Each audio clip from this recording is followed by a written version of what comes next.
네, 우주항공 업종 미국 대선의 수혜주로 꼽히기도 했지만 정부에서도 산업 생태계 강화를 위해서 여러 정책을 내놓고 있습니다. 네, 유진투자증권 정의원 연구원 모시고 우주항공 산업에 대해 들어보겠습니다. 어서 오세요. 어서 오십시오. 안녕하십니까. 예.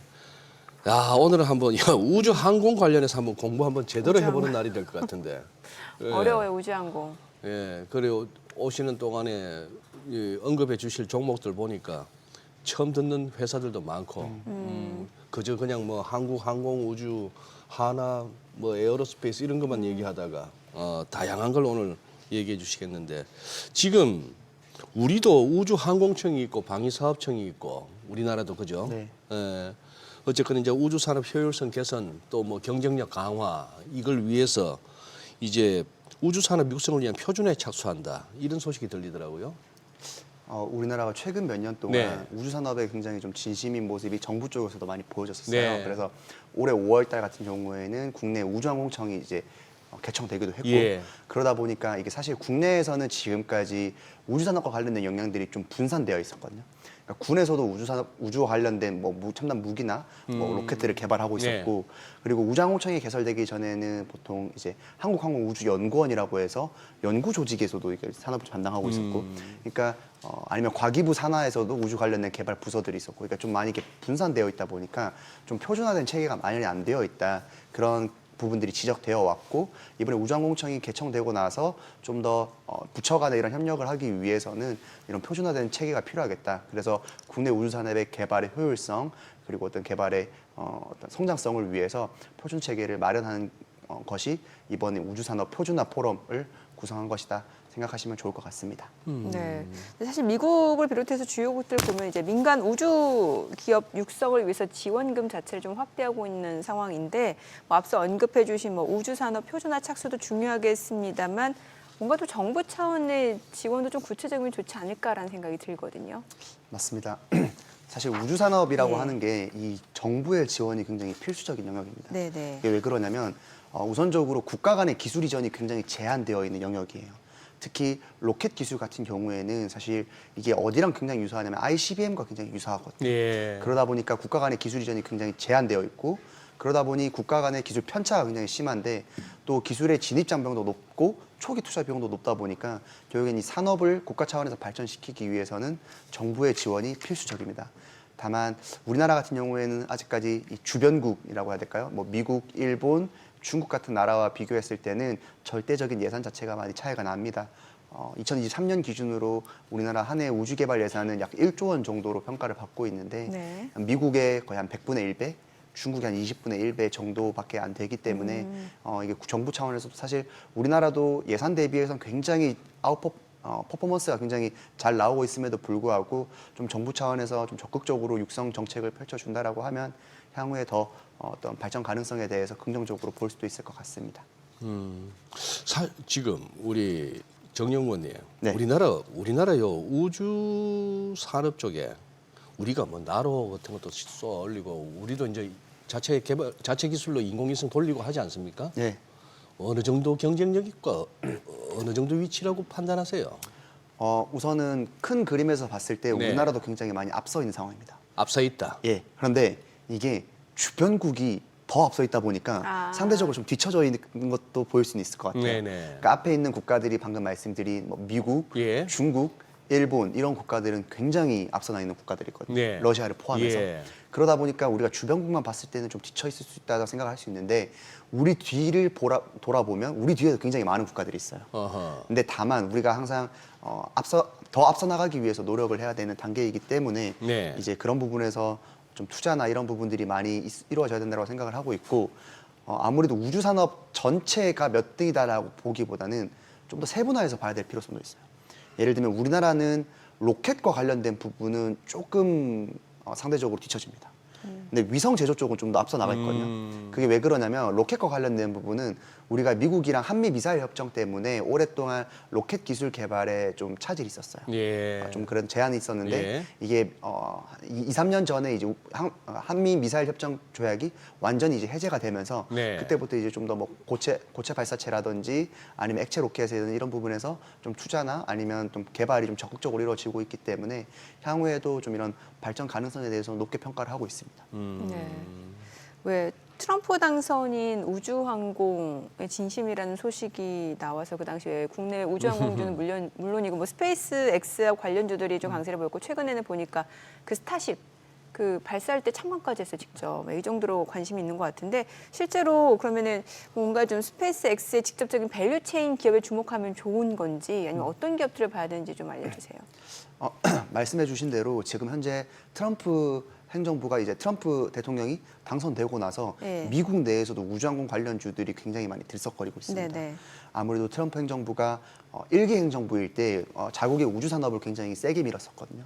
그래서 1960년대 이제 인류가 달에 간 아폴로 프로젝트 이후에 60년, 70년 만에 다시 한번 달에 가는 아르테미스 프로젝트를 트럼프 행정부에서 추진하기도 했고 또 트럼프 대통령 같은 경우에는 자국의 우주군을 창설하기도 그랬죠. 했습니다. 네네. 그러다 네. 보니까 이제 우주 산업에서 굉장히 좀 진심이고 특히 일론 머스크가 이번에 트럼프 행정부에 올인을 하게 되면서 어떻게 보면 우주 산업을 이끌고 있는 민간 기업으로서의 스페이스X가 좀 주도적으로 사업을 영위해 나갈 것이다. 그래서 국내에서도 좀 관련주를 찾는 움직임이 많은데 사실 스페이스X와 직접적인 관련, 그러니까 굉장히 큰 연관이라기보다는 거기에 이제 원소재로 들어가는 HVM이나 아니면 국내에서 전반적 미국 우주 산업과 관련된 뭐 캔코 에어로스페이스 이런 기업들이 좀 관심을 받았던 것이 사실입니다. 또 미래에셋이 스페이스X의 지분에 이제 프리 IPO에서 좀 투자를 했던 부분도 있어서 미래에셋이요? 예, 그래서 벤처 관련해서 미래에셋 벤처 투자 뭐 이런 관련 종목들도 좀 움직임을 보였던 것도 사실입니다. 네. HBM 쪽은 어느 쪽이 움직인 거였어요? HVM 같은 경우에는 HVM. 이제 스페이스X가 결국엔 로켓을 만들기 위해서는 부품을 1차 벤더로부터 공급을 받아야 되는데 네. 그런 부품을 공급받는 벤더들에게 원소재를 공급을 하는 거죠. 이게 우주 같은 경우에는 굉장히 척박한 환경이잖아요. 네네. 이게 엄청 높은 온도까지 올라갔다가 낮은 온도까지 내려가는, 그러니까 굉장히 그런 척박한 환경이기 때문에 일반적인 철강 원소재로는 이렇게 감당이 안 되고 특수 철강이 결국엔 필요한데 그 특수 철강을 납품하는 회사다라고 생각하시면 될 것 같습니다. 지금 그 아주 옅은 연관 관계다 이렇게도 뭐 말씀을 하신 거지만 그래도 이 스페이스X하고 지금 관련주라고 묶을 만한 우리 기업들이 있을 거 아니에요. 스페이스X와 관련된 주라기보다는 국내에서 우주항공 산업에 관련 주라고 생각하시는 게 더 좋을 것 같아요. 국내에서 그러니까 직접적인 밸류 체인은 찾기 쉽지 않네요.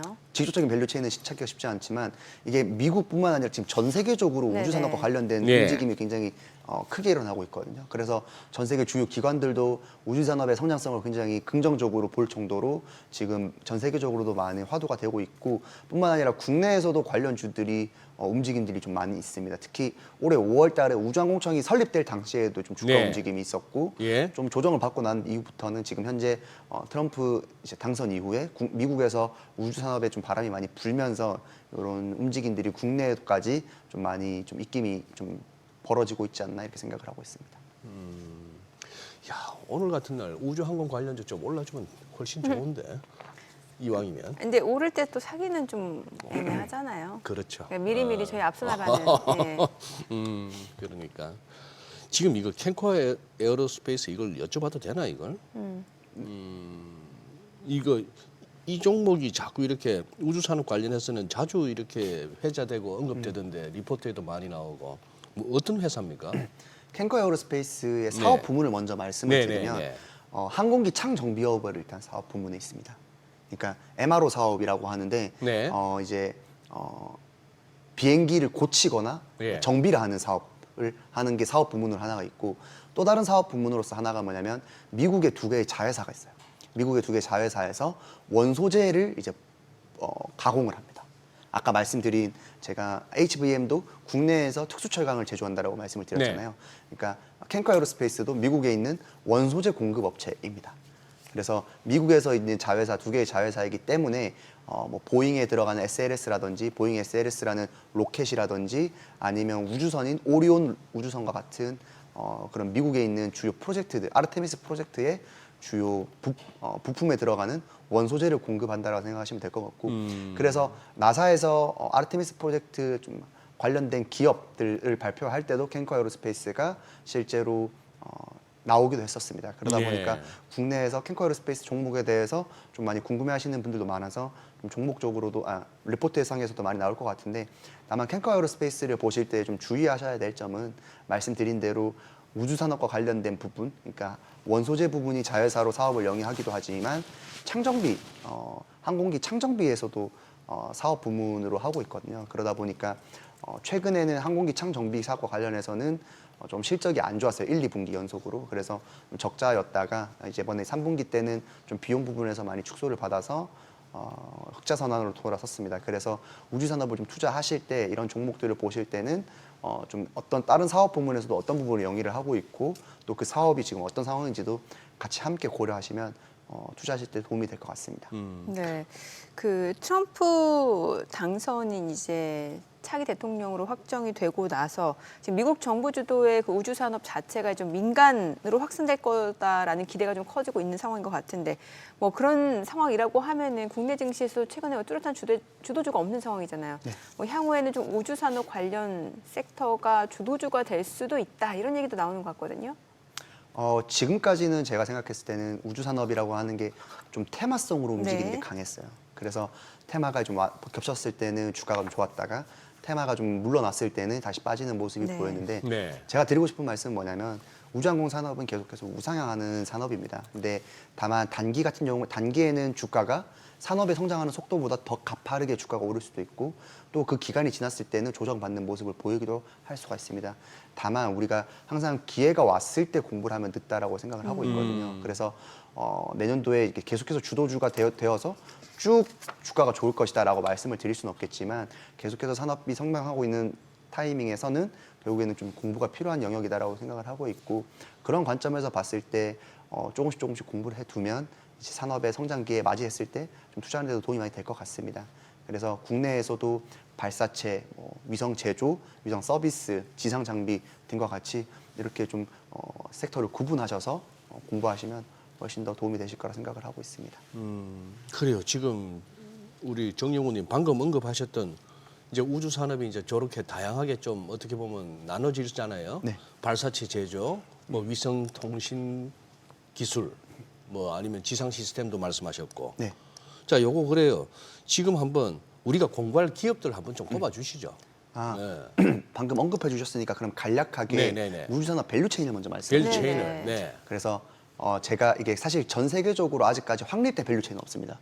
그래서 제가 최근에 발간한 리포트에서 제가 나름대로 4가지 구분으로 이제 지은 건데 우선은 우주산업이 굉장히 이제 많이 성행하고 발전하기 위해서는 우주 수송에서의 역할이 되게 중요해요. 그러니까 자동차나 배나 비행기가 이제 발전하면서 물류가 많이 돈 것처럼 네. 우주 산업도 결국에 성장하기 위해서는 우주로 가는 우주 수송에서의 어떤 발전이 되게 많이 돼야 되거든요. 예. 그 영역이 바로 발사체 영역입니다. 로켓이라고 하는. 어쨌거나 쏘아 올려야 되니까. 그렇죠. 네. 거기에서 이제 가장 앞서 나가 있는 기업이 민간의 스페이스X가 그 역할을 하는 거예요. 네네. 스페이스가 가장 주목받는 이유가 스페이스X의 기술 발전을 통해서 우주 수송 단가가 많이 낮아지고 있고 그러다 보니까 우주 산업 전반의 어떤 성장을 이끌어가는 게 이 스페이스X의 역할이라 생각을 하고 있고 그러다 보니까 이 발사체, 발사 서비스 영역이 첫 번째라 생각하시면 될 것 같고 네. 두 번째는 그러면 무엇인가를 수송해서 올려야 되잖아요. 예. 그게 뭐냐면 바로 인공위성입니다. 예. 인공위성이 결국에는 많이 발사될 예정이고 인공위성 시장이 더 커질 것이라 보고 있는데 인공위성이 많이 발사된다라는 거는 인공위성 제조에서도 인공위성을 많이 만든다는 거죠. 그래서 저는 두 번째 영역으로는 네. 인공위성 제조 영역을 말씀을 드리고 싶고 세 번째는 위성이 많이 발사돼서 지구상의 위성이 많이 떠오른다라고 하면 결국엔 서비스 영역이 커질 것이라 생각하고 있어요. 네, 그래서 뭐 그렇죠. 위성 통신 서비스라든지 아니면 감시 정찰 서비스라든지 아니면 항법 시스템 GPS와 같은 그런 다양한 서비스가 커질 것이기 때문에 세 번째로는 위성 서비스가 있을 것이고요. 마지막으로는 위성 서비스가 결국엔 많아지면 지상에서 지상 장비라든지 그런 서비스를 받는 지상 시스템들이 많아질 것이거든요. 네. 그러다 보니까 네 번째는 이런 지상 시스템이 있을 수 있는데 저는 결국엔 뭘 말씀드리냐면 우주산업이 성장함에 있어서 단계별로 성장이 이루어진다라고 보고 있어요. 지금은 산업 발전의 초기 단계이기 때문에 좀 더 앞단에 있는 발사 서비스와 위성 제조 영역에서의 좀 두각이 많이 날 것으로 보고 있고 그 영역에서 국내 관련주로 봤을 때는 위성 제조 쪽에서는 세트레가이, 하나시스템, 카이 이런 기업들이 될 수 있고 또 발사체 쪽에서는 하나에어로스페이스 그리고 아까 전에 말씀드린 HVM 같은 종목들이 있을 수 있을 것 같습니다. 그래서 관련주로 발사체 관련주로는 하나에어로스페이스 혹은 미국의 로켓랩 같은 기업이 투자하실 수 있는 주식 종목이고요. 그리고 위성 제조와 관련된 부분에서는 세트레가이 말씀을 드리고 있습니다. 네.